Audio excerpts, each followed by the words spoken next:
રાજ્યમાં ઠંડીનું જોર ઘટ્યું છે। ઉત્તરથી ઉત્તર પૂર્વીય પવનો રહેતા ઠંડીમાં ઘટાડો થયો છે। નલિયામાં સૌથી ઓછું તાપમાન 10.4 ડિગ્રી રહ્યું। અમદાવાદમાં 14.9 ડિગ્રી, ગાંધીનગરમાં 12.2, ડીસામાં 12.5, કંડલામાં 13 ડિગ્રી, કેશોદમાં 13.4 ડિગ્રી, પોરબંદરમાં 14 ડિગ્રી, રાજકોટમાં 14.4 ડિગ્રી, ભુજમાં 14.9 ડિગ્રી, સુરેન્દ્રનગરમાં 15.5 ડિગ્રી, વડોદરામાં 15.6 ડિગ્રી, વલ્લભ વિદ્યાનગરમાં 16.2 ડિગ્રી તાપમાન, મહુવામાં 15.6 ડિગ્રી તાપમાન, ભાવનગરમાં 16.9 ડિગ્રી તાપમાન રહ્યું છે।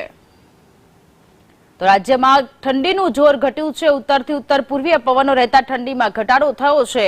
નલિયામાં સૌથી ઓછું તાપમાન 10.4 ડિગ્રી નોંધાયું છે। અમદાવાદમાં 14.2 ડિગ્રી તાપમાન નોંધાયું છે અને શિયાળો હવે અલવિદા લેતો હોય તે પ્રકારની સ્થિતિ અત્યારે ગુજરાતમાં અનેક જિલ્લાઓમાં જોવા મળી રહી છે। ફેબ્રુઆરીના અંત સુધીમાં ઓફિશિયલ રીતે શિયાળો વિદાય લેશે અને ઉનાળાનું શરૂઆત થશે।